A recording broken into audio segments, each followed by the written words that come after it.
नमस्कार दोस्तों, आज हम लेकर आए हैं एक ऐसी दिव्य कथा जो सीधे आपके मन को छू लेगी और जीवन के सबसे गहरे रहस्य खोल देगी। क्या आपने कभी सोचा है कि करोड़ों कमाने वाले भी क्यों उदास रहते हैं और मेहनत करने वाले क्यों गरीबी से जूझते रहते हैं? ये कथा बताएगी कि असली धन क्या है और सच्चा सुख कैसे मिलता है। तो चलिए शुरू करते हैं ये अनोखी कहानी। कैलाश पर्वत की चोटी पर, जहाँ देवी उमा और देवी श्री का निवास है, ऋषि विश्वामित्र कैलाश पर्वत पर पहुँचे। उन्होंने विनम्रता से प्रणाम किया और मुस्कुराते हुए बोले, हे माता उमा, मैं एक बहुत गहरा प्रश्न पूछना चाहता हूँ। संसार में हर कोई धन की चाह रखता है, फिर भी सुख और संतोष क्यों नहीं मिल पाता? कुछ लोग जीवन भर मेहनत करते हैं पर गरीबी में ही गुजर जाते हैं, वहीं कुछ लोग बिना ज्यादा परिश्रम के धन धान्य से भरपूर सुखी जीवन जीते हैं। इसका रहस्य क्या है? देवी उमा ने मुस्कुराकर कहा, हे विश्वामित्र, ये प्रश्न बहुत गहन है। धन तो कई लोगों के पास होता है, लेकिन सुख हर किसी के पास नहीं। विश्वामित्र ने उत्सुक होकर पूछा, माता, क्या धन और सुख का कोई गहरा संबंध है? क्या कोई ऐसा गुप्त नियम है जिसे जानकर मनुष्य कम मेहनत में भी बहुत धन कमा सकता है? और वे कौन लोग हैं जो जन्म से लेकर मृत्यु तक गरीब ही रह जाते हैं? उसी क्षण एक दिव्य प्रकाश फैला, सुगंधित हवा बहने लगी और देवी श्री स्वयं प्रकट हुई। देवी श्री ने मधुर स्वर में कहा, हे विश्वामित्र, तुम्हारा प्रश्न सुनकर मैं स्वयं यहाँ आ गई हूँ। जहाँ मेरी कृपा होती है वहाँ धन तो आता है, लेकिन यदि संतोष न हो तो वही धन दुख का कारण बन जाता है। विश्वामित्र ने विनम्रता से पूछा, माता, क्या इसका मतलब है कि धन और संतोष को साथ रखना जरूरी है? और क्या कुछ ऐसी गलतियां हैं जो मनुष्य अनजाने में करता रहता है, जिससे वो गरीबी में पैदा होकर गरीबी में ही जीवन खत्म कर देता है?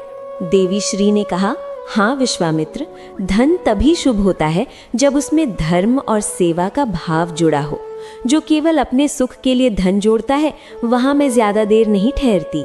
देवी उमा ने जोड़ा, और जो धन का उपयोग दूसरों की मदद में करता है, वहां मैं भी बहुत प्रसन्न होती हूँ। ऐसा घर सुख, शांति और समृद्धि से भर जाता है। विश्वामित्र ने उत्सुकता से पूछा, हे माताएं, कृपया बताएं कि मनुष्य किन कारणों से हमेशा गरीब रह जाता है? कौन सी आदतें, कौन से व्यवहार उसे गरीबी की ओर धकेल देते हैं? देवी श्री ने कहा, विश्वामित्र, धन तो मैं सबको देती हूँ, लेकिन कुछ लोग उसे संभाल नहीं पाते। गरीबी सिर्फ कर्म से नहीं आती, वो मनुष्य के स्वभाव और आचरण से भी आती है। देवी उमा ने गंभीर स्वर में कहा, बिल्कुल सही कहा बहन श्री। कुछ लोग अपनी असफलता का दोष दूसरों पर डालते हैं, लेकिन सच्चाई ये है कि उनकी खुद की आदतें उन्हें दरिद्र बना देती हैं। विश्वामित्र ने विनम्रता से कहा, हे देविया, कृपया विस्तार से बताएं, कौन सी आदतें व्यक्ति को गरीब बनाती हैं? देवी श्री ने कहा, आज मैं तुम्हें एक ऐसे परिवार की कथा सुनाती हूँ जिसमें धन, पुण्य और सच्चे सुख का पूरा रहस्य छिपा है। विश्वामित्र ने आदर से कहा, हे माता, मैं बहुत उत्सुक हूँ, कृपया वो कथा विस्तार से सुनाई। देवी श्री ने कहा, वो एक बहुत धनी परिवार था। घर में माता पिता बहुत श्रद्धालु, धर्मपरायण और विनम्र थे।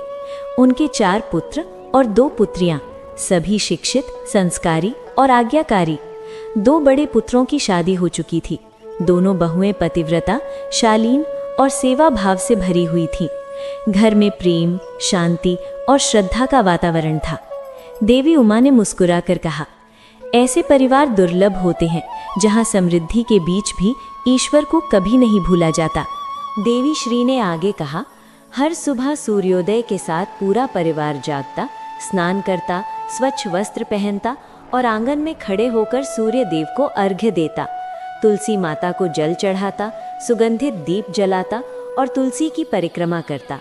फिर सब मिलकर मेरी पूजा करते, आरती गाते, जय जय श्री माता, तुमको निश दिन ध्याता।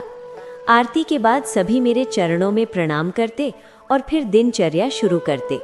विश्वामित्र ने प्रसन्न होकर कहा, हे माता, ये तो बहुत पवित्र परिवार लगता है। जहाँ भक्ति और अनुशासन साथ हो, वहाँ आप जरूर निवास करती होंगी। देवी श्री ने कहा, सही कहा विश्वामित्र, मैं उसी घर में स्थायी रूप से रहती हूँ जहाँ सुबह भक्ति से शुरू हो और रात कृतज्ञता से खत्म हो। ऐसे घर में न भय रहता है न अभाव। विश्वामित्र ने पूछा, हे माता, फिर क्या हुआ? देवी श्री ने कहा, वर्षों तक शांति, प्रेम और एकता बनी रही।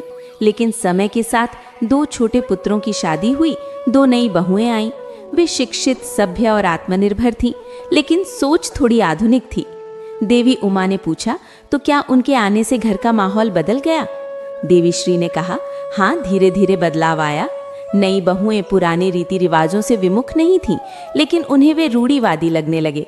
वे पूजा में कम समय देती, घर की बड़ी बहुओं के नियमों से असहमत रहती।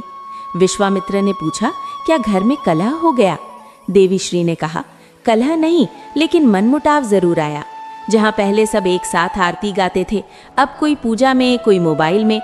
देवी उमा ने कहा, यही समय की सबसे बड़ी परीक्षा है। जब पीढ़ियों में विचारों का अंतर आता है तो संस्कार ही दोनों को जोड़ता है। देवी श्री ने कहा, नई बहुएं सुबह देर तक सोती, मंदिर की सफाई नहीं करती, तुलसी को जल चढ़ाना भूल जाती, फैशन पर ज्यादा ध्यान देती, भोजन से ज्यादा दिखावे पर समय लगाती। विश्वामित्र ने पूछा, क्या सिर्फ पूजा में लापरवाही से गरीबी आती है? देवी श्री ने कहा, नहीं, और भी कई आदतें हैं, जैसे भोजन की बर्बादी करना, जल बेकार बहाना, वस्त्रों और धन का दिखावा करना, दान न करना, माता पिता के चरण न छूना। ये सब मेरे आशीर्वाद को कम कर देते हैं। देवी उमा ने कहा, धन का दुरुपयोग और अपव्यय गरीबी की पहली सीढ़ी है। जब सम्मान घटता है तो समृद्धि खुद चली जाती है। देवी श्री ने कहा, नई बहुएं आधुनिकता के नाम पर संयम, मर्यादा और शुद्धता से दूर होती गई। पूजा दिखावे के लिए रह गई। बिना शुद्ध स्नान किए पूजा करने लगी, तुलसी को बिना शुद्धि के छूने लगी, आरती जल्दबाजी में करती। विश्वामित्र ने पूछा, क्या भक्ति सिर्फ विधि से नहीं बल्कि भाव से होती है? देवी श्री ने कहा, हाँ, भक्ति में यदि संयम, शुद्धता और श्रद्धा न हो तो वो सिर्फ आडंबर है। मैं सिर्फ सच्चे, शांत और पवित्र हृदय में बसती हूँ। देवी उमा ने कहा, लोग भूल जाते हैं कि ईश्वर बाहरी दीपक नहीं, अंतर का दीपक देखते हैं। देवी श्री ने कहा, धीरे धीरे परिवार में हम की जगह मैं आ गई। सहयोग की जगह तुलना, सेवा की जगह स्व प्रशंसा आ गई। अहंकार ने घर की शांति को खोखला कर दिया। विश्वामित्र ने पूछा, क्या सिर्फ मैं की भावना से आप दूर हो जाती हैं? देवी श्री ने कहा, हाँ, अहंकार दरिद्रता की जड़ है। मैं सामूहिकता, सहयोग और सद्भाव की देवी हूँ। जहाँ स्वार्थ और अभिमान बढ़े वहाँ मैं नहीं ठहरती। देवी श्री ने कहा, मेरी पहचान झाड़ू, दीपक, अन्न, तुलसी, जल और स्वच्छता से है। लेकिन वे अनजाने में इनका अनादर करने लगी। झाड़ू को फेंक देती, दीपक बीच में बुझा देती, भोजन बर्बाद करती, तुलसी के पास धूल रहने देती। ये सब मेरे स्वरूप का अपमान था।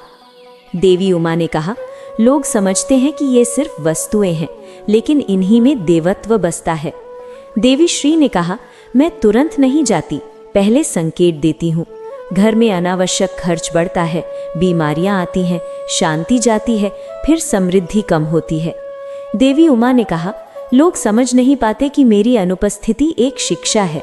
मैं क्रोध से नहीं, सिखाने के लिए दूर जाती हूँ।